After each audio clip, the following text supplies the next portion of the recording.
Assalamualaikum warahmatullahi wabarakatuh. Kami dari kelompok 4 kelas S1 Manajemen A ingin mempresentasikan tentang proses perencanaan sumber daya manusia yang beranggotakan 1. Arif Dian Pradana Putra, 2. Dwi Wijayanto, 3.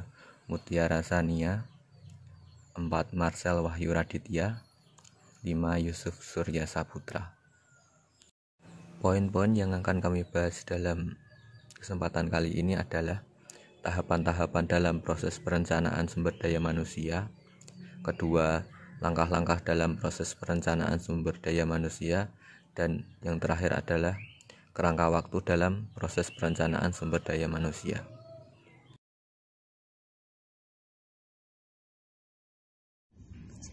Pengertian sumber daya manusia. Sumber daya manusia adalah penduduk yang siap, mau dan mampu memberikan sumbangan terhadap usaha untuk mencapai tujuan organisasi. Manajemen sumber daya manusia merupakan proses perencanaan, pengorganisasian, pengkoordinasian, pelaksanaan, dan pengawasan terhadap pengadaan, pengembangan, pemberian balas jasa, pengintegrasian, pemeliharaan, dan pemisahan tenaga kerja dalam rangka mencapai tujuan organisasi. Menurut Arthur W. Sherman dan George W. Bohlander, perencanaan sumber daya manusia adalah proses mengantisipasian, membuat ketentuan atau persyaratan untuk mengatur arus gerakan tenaga kerja ke dalam, di dalam, dan keluar organisasi.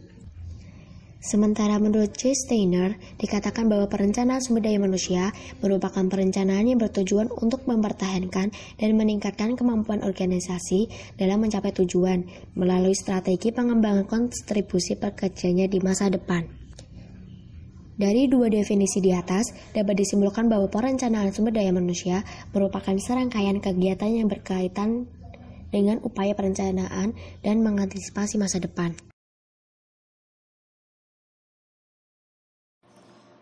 Langkah-langkah dalam perencanaan sumber daya manusia. 1. Diawali dengan memperhatikan faktor strategi dan tujuan organisasi. Analisis kebutuhan sumber daya manusia dan sumber pengadaan, baik melalui internal dan eksternal, harus dilakukan. 2. Setelah penilaian selesai dilakukan, maka dilakukan analisis terhadap ketidakseimbangan antara penawaran dan permintaan SDM.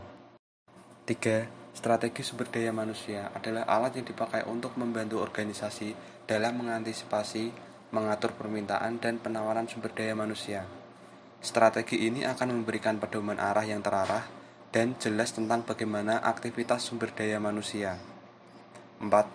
Perencanaan SDM memberikan pedoman masa depan guna menentukan di mana tenaga kerja dapat diperoleh, tenaga kerja dibutuhkan, serta pelatihan dan pengembangan jenis apa yang harus dimiliki karyawan.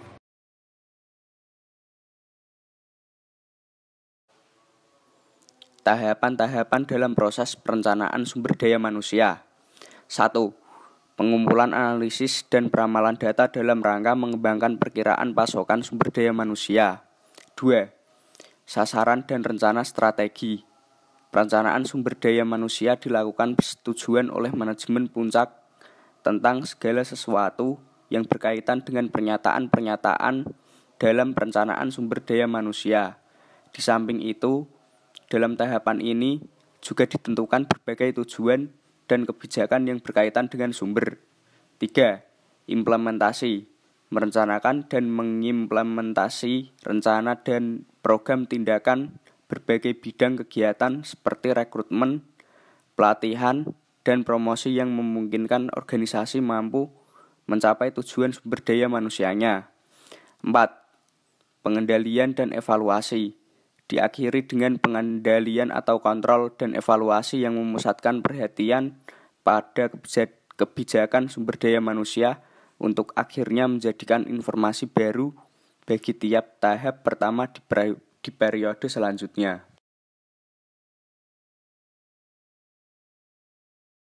Alat-alat dan teknik perencanaan sumber daya manusia. 1. Bagan organisasi. Bagan organisasi adalah diagram grafis untuk menjelaskan otoritas garis pelaporan dalam proyek. Rencana pengelolaan sumber daya manusia adalah rencana pengelolaan pegawaian yang akan diuraikan mengenai kapan staf akan merekrut proyek, bagaimana staf akan dilatih dan kapan staf akan dihidupkan kembali dari proyek. 2. Matriks. Jenis yang paling sering digunakan disebut matriks tugas penugasan RAM.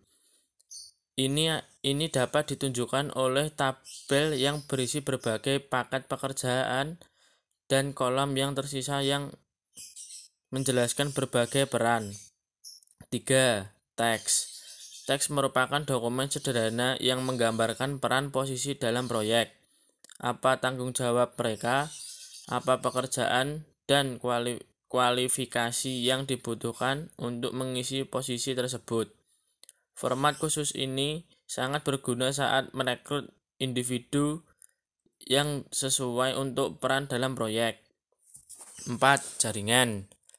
Ini adalah keluaran utama kedua dari proses pengembangan sumber daya manusia dan menggambarkan proses komunikasi dengan orang lain di dalam jaringan kontak Anda. Tujuan utama di sini adalah untuk mendapatkan pemahaman tentang kekuatan politik dan organisasi yang dapat mempengaruhi proyek. Teori organisasi, tim atau kelompok berperilaku berbeda daripada saat mereka bekerja sebagai individu, dan sangat penting bahwa manajer proyek memahami bagaimana tim tersebut berperilaku. Ada berbagai penelitian dan alat yang dikembangkan untuk membantu memahami teori organisasi, dan penting bagi manajer proyek untuk mengenal mereka saat ini karena mereka akan memiliki dampak positif yang besar terhadap proyek tersebut dalam membantu kesuksesannya. 6. Penghakiman pakar. Saat mengembangkan rencana manajemen sumber daya manusia, penilaian ahli digunakan untuk mencantumkan persyaratan awal untuk keterampilan yang dibutuhkan. Kaji peran yang dibutuhkan untuk proyek berdasarkan deskripsi peran standar dalam organisasi. Tentukan tingkat usaha awal dan jumlah sumber daya yang dibutuhkan untuk memenuhi tujuan proyek. Tentukan hubungan pelaporan yang dibutuhkan untuk memenuhi tujuan proyek. Tentukan hubungan pelaporan yang dibutuhkan berdasarkan pelajaran dan kondisi pasar. Identifikasi resiko yang terkait dengan rencana akuisisi, retensi, dan pelepasan karyawan. Mengidentifikasi dan merekomendasi program untuk mematuhi kontrak untuk pemerintah dan serikat pekerja yang berperilaku. Kerangka waktu perencanaan sumber daya manusia. Yang pertama, perencanaan jangka pendek sampai dengan 1 tahun. 1. Meramaikan permintaan dan penawaran yang dapat diprediksi dengan pasti, yaitu pekerjaan apa yang butuh diisi dan ditawarkan. Bagaimana dan di mana mendapatkan orang-orang tersebut. Kedua, menetapkan tujuan yang mudah untuk kuantifikasi, meliputi menarik, menilai, dan menentukan karyawan yang dibutuhkan untuk berbagai pekerjaan. 3. Desain dan implementasi program-program jangka pendek, misalnya program penarikan karyawan, program seleksi, sistem penilaian kerja untuk mengidentifikasi perbaikan kinerja dan kompensasi penghargaan, program pelatihan yang menekankan pada pengembangan keahlian yang dibutuhkan di masa yang akan datang, sistem kompensasi yang didesain untuk mencapai tujuan-tujuan jangka pendek dan diharapkan dapat membantu proses pencapaian tujuan jangka waktu yang lebih lama. 4. Mengevaluasi perencanaan jangka pendek, meliputi penilaian tentang beberapa baik tujuan telah dicapai. Oleh karena itu, tujuan-tujuan jangka pendek dapat umumnya mudah dikuantifikasi, misalnya menampung jumlah pelamar pekerjaan, menentukan jumlah karyawan yang disewa, dan tingkat kinerja karyawan.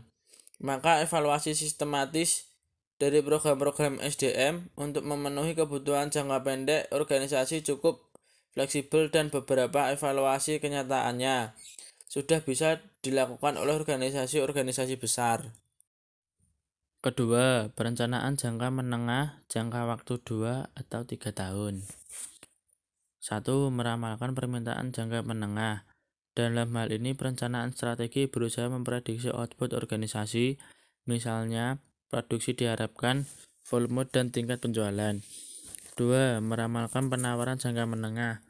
Untuk meramalkan penawaran jangka menengah dapat diturunkan dari sumber informasi eksternal atau internal, tetapi biasanya informasi internal yang dikrusial lebih layak. 3. Menetapkan tujuan. Tujuan jangka menengah adalah serangkaian rencana tindakan yang dikembangkan untuk mencapai tujuan-tujuan melalui usaha bersama dalam perencanaan SDM dan manajer-manajer yang relevan dalam suatu organisasi. Tujuan jangka menengah lebih terlihat dalam hal penyesuaian kembali keahlian, sikap, dan perilaku karyawan untuk menyesuaikan perubahan utama yang dibutuhkan dalam bisnis, seperti menyesuaikan praktik-praktik SDM dengan perubahan kebutuhan karyawan. 4. Desain dan implementasi program-program jangka menengah yang dapat membantu karyawan menyesuaikan pada perubahan-perubahan organisasi. Program-program ini meliputi training atau retraining program. Hal ini dipengaruhi oleh perubahan teknologi, pelayanan yang terkait dengan pekerjaan yang membutuhkan gaya manajemen baru, produksi barang-barang, nilai-nilai dari orientasi pelayanan penyerahan barang. Kesiapan yang baik dalam jangka pendek untuk menarik karyawan-karyawan baru atau menyewa yang dapat mendorong program-program jangka waktu yang lebih lama. Economic condition, force downsizing. Terdapat 3 pendorong utama untuk program-program jangka menengah, yaitu strukturisasi organisial, meliputi merger dan akuisisi, pengurangan tenaga kerja yang seringkali mengikuti rekrutasi organisasional, dan adaptasi terhadap tenaga kerja yang beragam. 5. Evaluasi jangka menengah.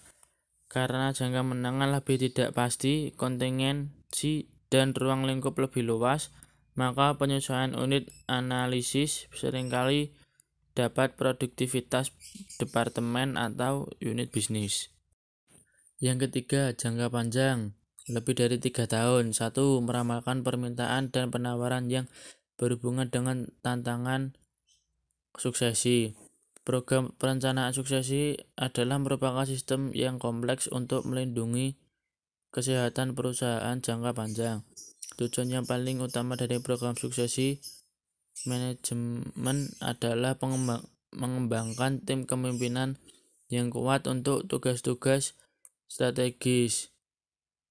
Kegiatan-kegiatan kunci dalam meramalkan permintaan dan penawaran jangka panjang meliputi mengidentifikasi karyawan yang mempunyai potensi tinggi, mengidentifikasi yang dibutuhkan, menyediakan pengalaman belajar untuk mengembangkan kompetensi.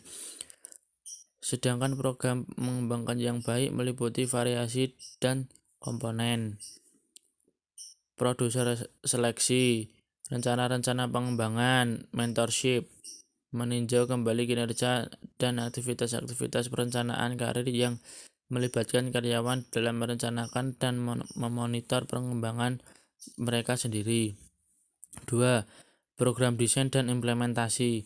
Hal ini dapat dilakukan dengan lebih mengembangkan talenta orang-orang yang mempunyai kemampuan mental baik, yang secara psikologis cocok dengan yang dibutuhkan perusahaan untuk inovasi dan perubahan, perencanaan suksesi dan pengembangan karir, serta program peningkatan kualitas. 3. Evaluasi perencanaan jangka panjang. Evaluasi program suksesi menekankan pada kemampuan untuk memprediksi hasil-hasil individu seperti kemajuan karir dan kepuasan. Evaluasi jangka panjang juga diterapkan untuk mengevaluasi program-program jangka panjang yang menggunakan hasil-hasil perusahaan seperti share price, market share, shape of industry, award, dan sebagainya. Cukup sekian presentasi dari kelompok kami. Apabila ada tutur kata yang kurang berkenan, kami mohon maaf. Wabillahi taufik wal hidayah. Wassalamualaikum warahmatullahi wabarakatuh.